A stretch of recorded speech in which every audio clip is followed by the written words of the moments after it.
Hay un lugar donde muchos de nosotros hacemos catarsis. Es en la ducha donde nos atrevemos a dejar salir nuestras emociones. Una canción, una historia, mil emociones en la memoria. Emociones a la ducha, quien canta su mal espanta. Emociones a la ducha, mil razones para ser feliz. Emociones a la Ducha Podcast, porque quien canta su mal espanta. Hola, una semana más a la espera de este maravilloso podcast donde nosotros, todos nosotros, podemos conectar nuestras emociones con las ondas musicales. Yo soy la psicóloga Raquel Andrea Álvarez y como siempre, feliz de estar aquí. Hola, yo soy William Bustos Martínez. ¿Qué tal, Raquel? A ti que nos escuchas también. Estamos con canciones, historias y emociones. Hoy hablaremos de un tema tan importante como malentendido, la depresión. Y sabes, Raquel y amigos que nos están escuchando, que durante los últimos días aquí en Colombia ha sido noticia el caso de la primera cirugía contra la depresión, ¿no?, que se hizo en un hospital de Bucaramanga. La primera paciente en someterse a ese procedimiento fue Lorena Rodríguez, una joven que dice que desde los 17 años, actualmente tiene 27 años, dice que viene padeciendo de depresión y que esa ha sido su única salida de esta enfermedad. Tenemos que llamarla así, ¿no, Raquel? Así es, Willy. La depresión es un trastorno mental que de alguna manera compromete nuestros afectos. Bueno, pues te invitamos a pasar a la ducha con esta canción que nos va a conectar, va a ser el disparador del tema de hoy. Y si quieres hacerlo, pues canta con nosotros a todo pulmón. A grito herido. A veces me elevo, doy mil volteretas, a veces me encierro tras puertas abiertas, a veces te cuento porque este silencio y es que a Willy, veces... para mí esta canción retrata al máximo lo que vive una persona con depresión. Me parece maravilloso.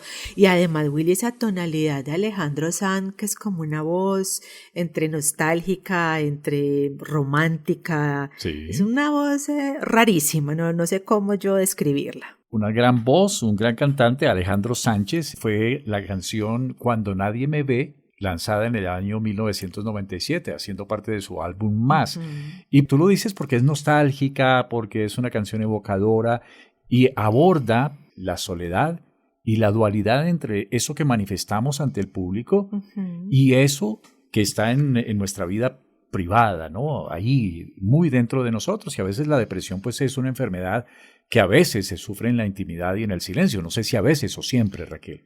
Casi siempre, Willy. Muy pocas personas salen a la luz diciendo tengo un trastorno depresivo y busco ayuda. Por lo general, cuando las personas salen a hablarles porque ya lo superaron, porque ya se sienten mucho mejor.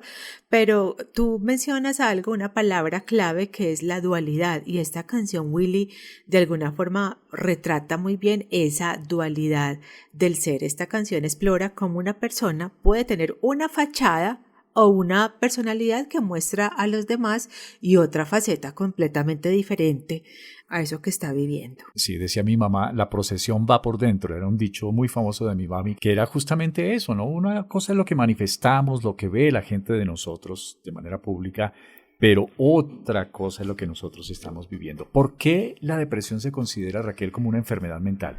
Willy, en algún episodio anterior yo te mencionaba como varias columnas importantes que la psicología se apropia. Una de ellas son los trastornos afectivos. Dentro de los trastornos afectivos está la depresión y está la ansiedad. Esas dos son dos enfermedades.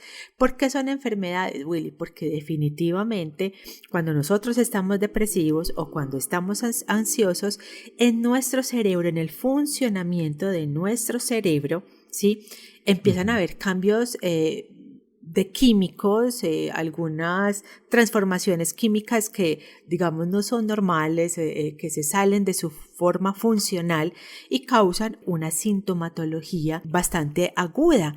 En este caso de la depresión, Willy, tiene que ver directamente con el estado de ánimo. Un estado de ánimo deprimido, es decir, sentimientos persistentes de tristeza, de vacío, de irritabilidad. pero dentro de la depresión hay unas clasificaciones, porque popularmente, Willy, y es algo que últimamente con el tema de las redes sociales, digamos, se han popularizado varias terminologías de los trastornos mentales. Entonces, por ejemplo, ¿qué hubo, Willy? ¿Tenés la depre? ¿Te noto aburrido? Sí, ¿Sí? uno puede estar triste un día, pero no necesariamente estar depresivo, ¿no? Y no necesariamente, Willy, es porque tengamos este mal. Entonces, estar deprimido, Willy, significa perder el interés, perder el placer por aquello que antes disfrutábamos y ya no. Síntomas como una fatiga, falta de energía, dificultad para concentrarse, para tomar decisiones, sentimiento de culpa y muchos más que iremos mencionando en este podcast. Entonces, por eso, Willy, es una enfermedad. Y digamos, Willy, que el tiempo es muy importante.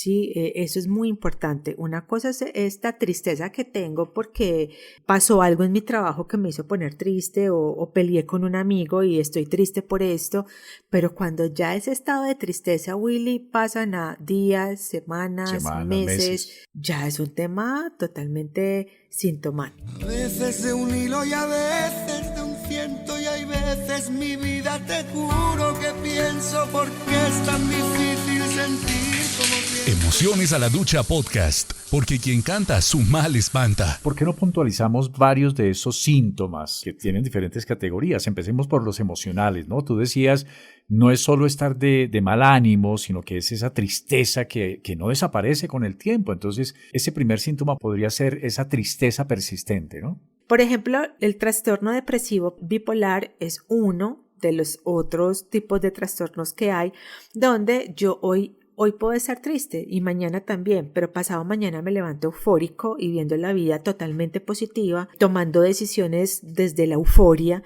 y después esas decisiones que tomé desde la euforia me ponen depresivo porque me di cuenta que fueron irracionales, que me equivoqué, entonces duró otros 3 días con mucha tristeza y bueno, yo creo que podríamos hacer un podcast solamente para el trastorno bipolar, pero es persistente, Willy. Uh-huh. Willy, en algún momento a mí me diagnosticaron depresión, hace más o menos unos 15 años. Uh-huh. Yo fui diagnosticada con depresión mayor y fui al médico, obviamente me mandaron medicamentos, yo hice mi tratamiento con el médico, también estuve en terapia, pero sabes que ahí descubrí algo. Y es que cuando yo empecé mi tratamiento y empecé a darme cuenta que me estaba mejorando, pude yo diferenciar o llegar a la conclusión desde que yo desde chiquita era depresiva y que yo pensaba que esa era la normalidad de la vida, ¿sí? Entonces, en una semana estar 2 o 3 días triste era normal. Uh-huh. Sí. Y estarme preguntando una cantidad de preguntas existenciales y el por qué y del para qué y del cómo, yo pensé que eso era normal y que ese era el sentimiento de la vida. Y cuando yo empecé a hacer mi terapia, a tomar mis medicamentos y a tomar el toro por los cachos, porque Willy, tiene más calidad de vida una persona que padezca cáncer, que es un diagnóstico muy fuerte, ¿sí?, a una persona con depresión. La depresión es una enfermedad, yo digo, indescriptible. O sea, es como decía alguien por ahí, ir a los sótanos del infierno y volver. Alguien dijo que es como si algo estuviera roto o ausente dentro de nosotros, ¿no? La persona que tiene cáncer, cuando alguien en la familia se enferma de cáncer, Willy, ¿qué es lo que pasa? O sea, inmediatamente la empatía de los demás llega y entonces claro, yo te acompaño a las quimioterapias y entonces se habla del perdón, se habla de la reconciliación, de verle el lado positivo a las cosas, nos conectamos con lo espiritual. Eso pasa cuando nos dan una noticia de una enfermedad como es la enfermedad del cáncer. En cambio, Willy, con el depresivo, ¿qué pasa? Todo lo contrario. La familia se aísla porque es que está llamando la atención, es que ya le decimos que le sonría la vida, que tiene todo para ser feliz, que salga, que haga deporte y no quiere, entonces la familia se va aislando. Claro, ¿sí? Porque conocemos muy poco de la enfermedad, sí, a veces no conoce ni siquiera la persona que la está padeciendo, no hay información suficiente. La familia se va quedando solo, se va aislando de los amigos se cansan de llamarlo, se cansan de llamarla, se encierran, empiezan a ver todo gris, todo oscuro y es una enfermedad, digo yo, de las más sufrientes que puede padecer el ser humano y que de alguna forma quita calidad de vida. Algunas personas, Raquel, no se sienten tristes, sino que pueden de alguna forma también manifestar irritabilidad. Willy, es que asociamos siempre depresión con tristeza, ¿cierto? Ajá. Pero resulta que también el estado de ánimo tiene que ver con el manejo de la ira, con la paciencia. No solamente con estar triste o estar contentos. Hay personas que demuestran su depresión con irritabilidad. Esas personas que uno no les puede hablar o que no sabemos cómo amanecieron hoy, cómo le hablo. En estos días, Willy, murió un influencer, se suicidó, y entonces los otros influencers amigos empezaron a referirse a esta muerte y colocaban videos de él sonriendo y decía, así también se ve la depresión. Porque era un chico normal, con una vida normal, viajando, contento, feliz, pero exitoso. Era irritable, no tenía paciencia, había perdido la motivación, no le veía salida a las dificultades que tenía. Y sí, esa es otra cara de la depresión, Willy. No necesariamente tienes que estar encerrado 8 días en el cuarto sin bañarte, sin querer salir, para yo decir, ay, Willy tiene depresión. Yo lo puedo ver en tu fatiga, en tu desmotivación, en que ya no disfrutas lo que antes disfrutabas. ¿Podemos somatizar esa depresión? ¿Se puede manifestar desde síntomas físicos, Raquel? Claro, Willy. Fatiga, disminución de energía o sensación de lentitud, la falta, Willy, de concentración. Hay personas que se les quita el apetito totalmente. Pero hay empiezan a comer más también. A comer más por pura ansiedad. Y entonces empiezan a decir, yo almuerzo, y resulta que a los 5 minutos yo ya tengo hambre y quiero seguir comiendo. Entonces, el bajar mucho de peso o subir mucho de peso pues, de un momento a otro, ¿sí? en un lapso corto de tiempo, pues obviamente, Willy, es un síntoma de la depresión. Otra, Willy, las alteraciones en el sueño, ¿no? El insomnio, la hipersomnia, el despertarme temprano, eso antes no me pasaba, me está pasando mucho, eso es un síntoma de la depresión. Cuando nadie me ve, pongo el mundo al revés. Cuando nadie me ve, no me limita la piel. Cuando nadie me ve. Tú hablaste de esa dificultad para concentrarse, para tomar decisiones en tareas a veces que son simples, pero que se vuelven abrumadoras, porque la persona no está cabalmente consciente de enfrentar esas situaciones. Es decir, que también hay unos síntomas cognitivos y de conducta, Raquel. Y yo creo que son, digamos, de estos síntomas son los que más nos deben de alertar a preguntarnos si es que estamos padeciendo esta enfermedad. Entonces, dificultad para concentrarse, para recordar o tomar decisiones, ¿sí? A veces se nos olvida que desayunamos esta mañana cuando es una información que es fácil de recordar. Pensamientos negativos. Cuando hablamos de lo cognitivo, estamos hablando de pensamientos. Entonces, si hay pensamientos negativos recurrentes, y ahí, Willy, también interviene la autocrítica. Porque a veces tenemos un sistema de autocrítica bastante negativo. No lo hago bien, lo hice mal, no soy suficiente, pude haber hecho las cosas mejores. Eso refuerza nuestra baja autoestima, ¿no? Exactamente. Dentro de los conductuales está el aislamiento social, en que yo soy una persona muy amiguera, me gustan mucho las relaciones sociales y de un momento a otro empecé a aislarme lentamente. Pensamientos, Willy, de muerte o de suicidio, ya cuando empezamos a tener ideaciones suicidas, Willy, estamos como en el pico de la montaña en relación a la depresión, y es a donde ya debemos de decir, venga, hay que pedir ayuda. Y Willy, recordemos que tenemos un episodio que se lo dedicamos exclusivamente al suicidio, con una canción maravillosa, de las mejores canciones que hemos analizado en este podcast, Alfonsina y el mar. Lo titulamos así, como la prevención del suicidio. Y dentro de esos síntomas cognitivos y conductuales, Willy, también está que se aumenta el consumo de esas sustancias como el alcohol, las drogas, ahora el vapor. Entonces puede que tú te fumaras un cigarrillo o 2 cigarrillos diarios, pero cuando empiezas a padecer la depresión, empiezas ya a fumarte un paquete diario. O sea, el consumo empieza a aumentarse. Entonces, esos son, digamos, síntomas cognitivos y conductuales a tener en cuenta. Todos los síntomas, los físicos, los emocionales, los conductuales, a los que hay que ponerle cuidado, ¿no? Para saber si efectivamente nosotros mismos o alguna persona cercana está padeciendo de depresión. Mira que estuve leyendo sobre el campeón mundial con la selección española, Andrés Iniesta, un futbolista muy reconocido, quien reveló que sufrió una depresión severa después de la muerte de un amigo cercano, pero además también una depresión que se agudizó por la presión de alto rendimiento, tú sabes, la exigencia de estos atletas, de estos futbolistas, pues que son de alto rendimiento, y compartió cómo la terapia y el apoyo emocional fueron clave en su recuperación. Y otro personaje, Lady Gaga, ¿sí? La actriz y cantante, habló también de su experiencia con la depresión y dice que a raíz de esto, a raíz de esa depresión, a raíz de ese estrés, ella decidió trabajar y crear una fundación que se llama Born This Way para apoyar la salud mental entre los jóvenes. Y así hay muchos ejemplos, Raquel, cientos de ejemplos. Pero ¿cuándo es el momento de buscar ayuda por depresión?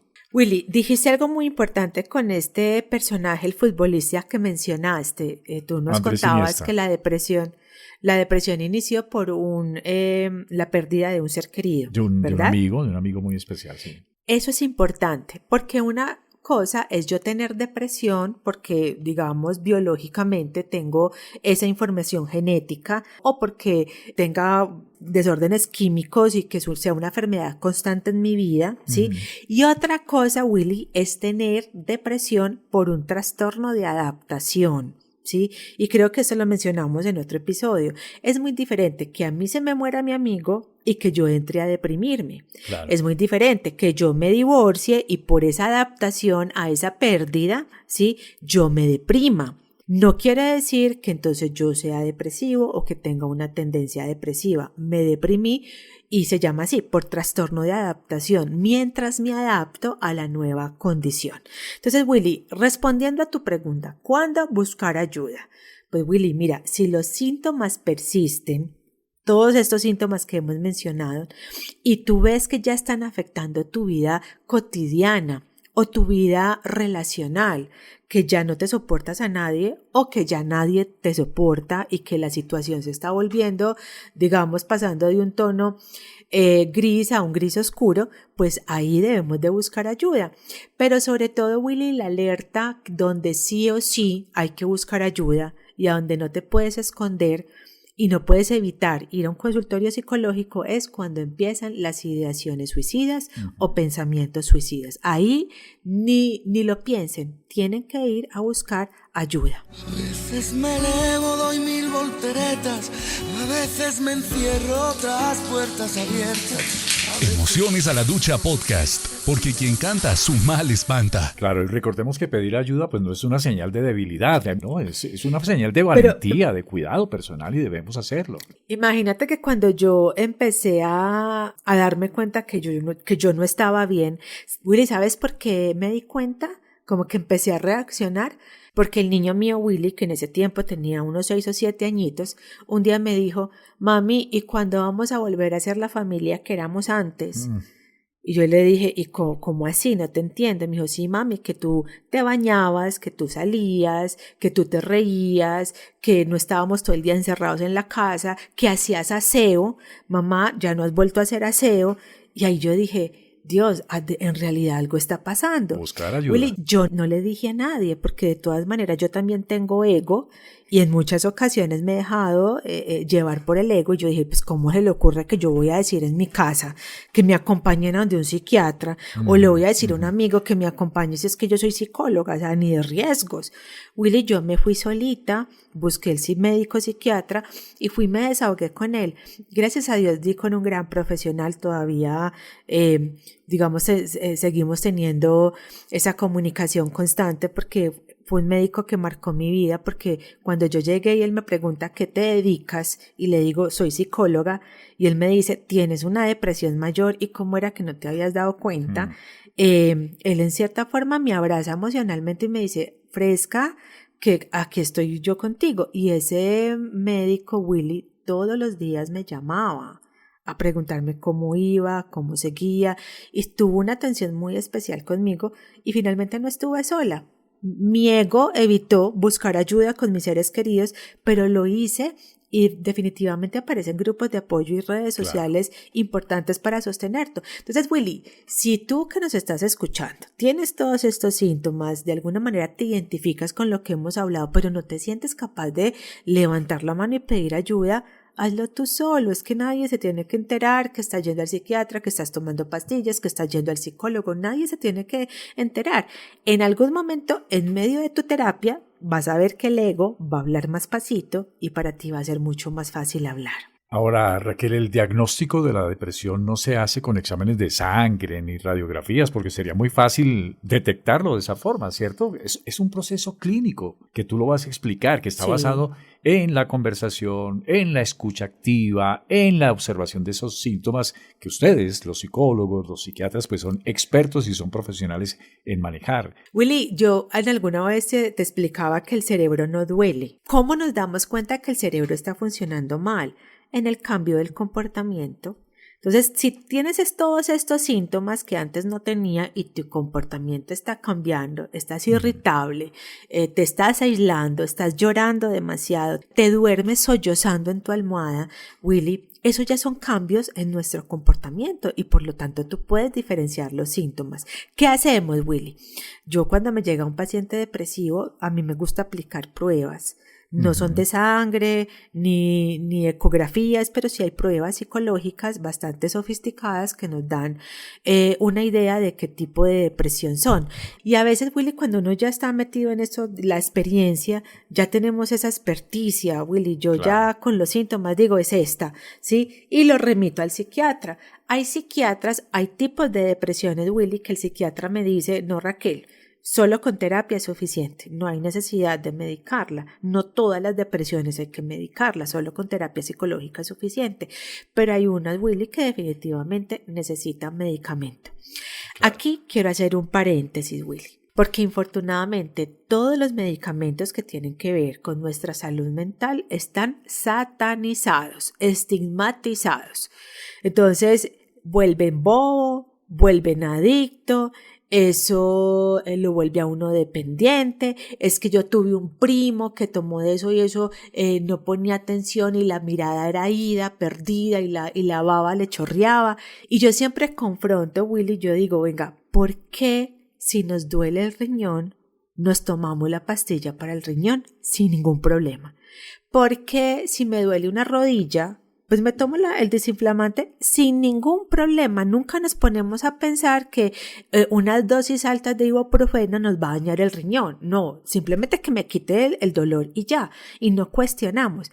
Pero no es sino que mencionemos una enfermedad del cerebro para que aparezcan un montón de mitos. ¿Cómo rompemos ese mito, Raquel? ¿Cómo sacamos de la cabeza todas esas ideas erróneas, toda esa información equivocada? Primero, Willy, pues leyendo e informándonos, y no es preguntándole a la vecina que hizo mal su tratamiento y por eso lleva 30 años tomando el antidepresivo. Pero es que esa vecina o esa tía no hizo bien el tratamiento. Claro. Hizo lo más fácil, que es tomarse la pastilla, pero no hizo todo ese proceso de mirar hacia adentro, de cambiar esquemas de pensamiento para que esos químicos que se están, digamos, derramando en nuestro cerebro que producen la depresión, pues dejen de hacerlo. Entonces, están haciendo, digamos, lo más fácil. Entonces, tú me dices, ¿cómo hacerlo? Primero, informándonos, y segundo, Willy, dándole el derecho a nuestro cerebro de enfermarse, dándole permiso a nuestro cerebro de envejecer. Es que nuestro cerebro está envejeciendo, tiene la misma edad que nosotros tenemos, Willy, que yo la mía no la pienso decir, no sé si tú la piensas decir la tuya. Ya lo dijiste pero en un podcast. El cerebro, no, yo eso no lo he hecho, Willy. Nos diste pistas. No. Yo dije que ya usabas el puesto azul del Trasmi, pero yo no dije más. Sí, tal cual. Willy, pero hay tu que aceptar cerebro eso, tiene tu edad. Lo que dices, hay que aceptar que sí, que nos vamos deteriorando físicamente, cognitivamente. Claro, entonces, ¿qué hacer para que ese deterioro no sea progresivo? Y eso algún día lo vamos a hablar de esa rehabilitación cognitiva, Willy. ¿Qué hacer para yo llegar a la edad de William así, con esa lucidez que William tiene? Entero, William mentalmente. lee todos los días. Sí. Willy lee todos los días, Willy hace unos análisis impresionantes y bueno, vamos a dar esas estrategias para ese tipo de rehabilitación. Pero sí hay que romper ese mito, Willy. Claro. De los centros de mi propia existencia, donde nacen las ansias, la infinita esencia. Hay cosas muy tuyas que yo no comprendo. Raquel, en ese diagnóstico, ¿qué tanto se debe considerar el aspecto de los antecedentes personales y familiares? Mucho. porque es Sí. que tiene que ver mucho con nuestra genética. Es decir, si en tu hogar hubo, por ejemplo, una persona con esquizofrenia, ¿sí? Es muy probable que en la descendencia haya personas con esa labilidad mental. Lo mismo pasa con la depresión. Porque además, Willy, muchos aspectos de la depresión son aprendidos. Cuando estamos en terapia, lo primero que yo hago es determinar cuáles son esos pensamientos que te deprimen, porque es que hay pensamientos que te deprimen. Y cuando vamos a ver, es que mi mamá me enseñó a pensar así, mi mamá tenía ese dicho, es que mi mamá creía eso, ¿sí? Entonces, claro, Willy, tanto la familia, el sistema de creencias de la familia, como esa tendencia genética, biológica, me pueden marcar. Raquel, hace un momento hablaste de tu situación, de cuando saliste a buscar ayuda, pero dijiste que no lo habías hecho antes por ego, ¿cierto? Ego. Sí. Por ego. Uh-huh. Bueno, y muchas personas que viven con depresión, que lo hacen en silencio, como la canción de Alejandro Sanz, ¿cierto? Cuando nadie me ve allá, en lo oculto, en la intimidad, viviendo esa dualidad, a veces no es por falta de ganas de mejorar que la persona no busca ayuda, sino porque hay varios obstáculos que son reales. ¿Cuáles serían esas razones por las que a veces nos cuesta tanto buscar ayuda, Raquel?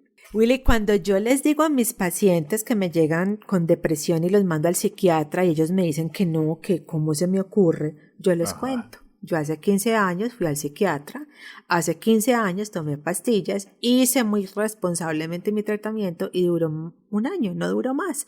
Y ellos se me quedan mirando como no lo puedo creer que tú fuiste al psiquiatra, ¿cierto? Claro. Porque hay un estigma de que ir al psiquiatra es para los locos, que ir al psicólogo es de las personas que se les salió su vida de las manos y que no tienen la inteligencia para manejar su vida o manejar sus problemas y sus dificultades, ¿sí? Es como si ir al psicólogo y ir al psiquiatra fuera una muestra de debilidad, de poca inteligencia, de poca capacidad. Entonces, Willy, el miedo al estigma es una de las barreras más fuertes que tenemos. Lo otro, falta de información. Claro. Y por eso estamos haciendo este podcast, Willy, para informar, para decir, venga, la depresión existe, no es normal. No es normal estar ansioso, no es normal no poder dormir porque estás triste o porque tienes miedo y estás ansioso. Otra, Willy, y que tú la tienes clarísima, que cuando hablamos ese tema, ese podcast maravilloso que a mí me encantó de en qué manos poner nuestra salud mental, ¿te acuerdas? Sí. Está la barrera económica. Eso es una realidad, Willy. La falta de acceso a la salud y especialmente pues a tratamientos no cualquiera de salud mental. Puede pagar un psicólogo, claro, Willy, o sea, eso es claro. Entonces hay esas barreras de acceso a este tipo de terapias y de continuidad, porque es que lo tengo que decir, Willy, en 3 sesiones no vamos a arreglar una depresión mayor. Claro. Yo personalmente, Willy, y no se me asusten, esta fue una decisión mía propia. Yo estuve 3 años yendo cada 8 días a donde mi psicóloga. No indica que tú te vas a demorar 3 años, claro, no. Yo he tenido pacientes con realidad. Yo he tenido pacientes, Willy, con depresión que 4 meses están listos. Que le digo, me hace el favor, el chequeo cada 3 meses con el psiquiatra, no me va a suspender el medicamento porque ya se siente mejor, lo vas a hacer. Pero hay pacientes que la cogen y eso en 3 meses quedaron listos. Como hay pacientes, Willy, que necesitan un poquito más, 1 año, 1 año y medio, eso depende de la persona. Bueno, pues no olvidemos entonces, Raquel, que la depresión no es debilidad, ni exageración, ni falta de fe, porque hay quienes dicen, no, es que a usted le falta fe, a usted le necesita estar alegre y creer, no, es una enfermedad real. Willy, aunque al final, pero gracias porque lo mencionaste, eso no se trata de conectarse más con Dios, ni de valorar la vida, ni de mirar todas las cosas positivas que tú tienes. Esas son frases, Willy, que en algún momento hablamos en un episodio del positivo tóxico. Un depresivo necesita escuchar cualquier cosa menos ese tipo de frases. Claro. Así que si te las puedes ahorrar, sería maravilloso y más bien cámbiala por tu presencia o por un abrazo. Eso es una enfermedad real y como tal pues entonces merece comprensión, tratamiento, apoyo, el abrazo del cual está hablando Raquel. Y si estás luchando en silencio, como la canción de Alejandro Sanz, recuerda que no estás solo, puedes pedir ayuda, que es un acto de valentía, como lo decía el comediante, actor y director y escritor británico Stephen Fry, que lo más aterrador es aceptar que uno está solo y lo más valiente es pedir ayuda, alzar la voz, como hizo Raquel, que muy valientemente nos cuenta hoy también de su experiencia. Psicóloga, una mujer que uno la ve siempre alegre, pero que en algún momento tuviste también que vivir esa realidad, esa situación y enfrentarla y afrontarla. Y tú lo dijiste, agarrar ese toro por los cachos. Bueno, Willy, yo agradecida de todas las personas que nos escriben. Tú ves los mensajitos, Willy, que nos escriben en YouTube, en Spotify. Ay, tan bonitos. Eso nos alegra mucho, nos motiva mucho y nos encanta que este podcast que hacemos con tanto cariño, ustedes lo estén disfrutando. A todos gracias por escucharnos y recuerden que también nos encuentran en las redes sociales. Estamos tanto en TikTok como en Instagram, así como nos llamamos, Emociones a la Ducha Podcast. Gracias, Raquel. Gracias a ti por escucharnos. Recuerda darle seguir a nuestro podcast y activar la campana en esta plataforma para que recibas las notificaciones cuando publiquemos cada nuevo episodio. Por lo pronto, yo me voy con mi música a otra parte. Te esperamos, como siempre, en Emociones a la Ducha, porque quien canta, su mal espanta. Una canción, una historia, 1000 emociones en la memoria. Emociones a la ducha, quien canta su mal espanta. Emociones a la ducha, cantar me da la fuerza. Emociones a la ducha, 1000 razones para ser feliz. Emociones a la Ducha Podcast, porque quien canta su mal espanta.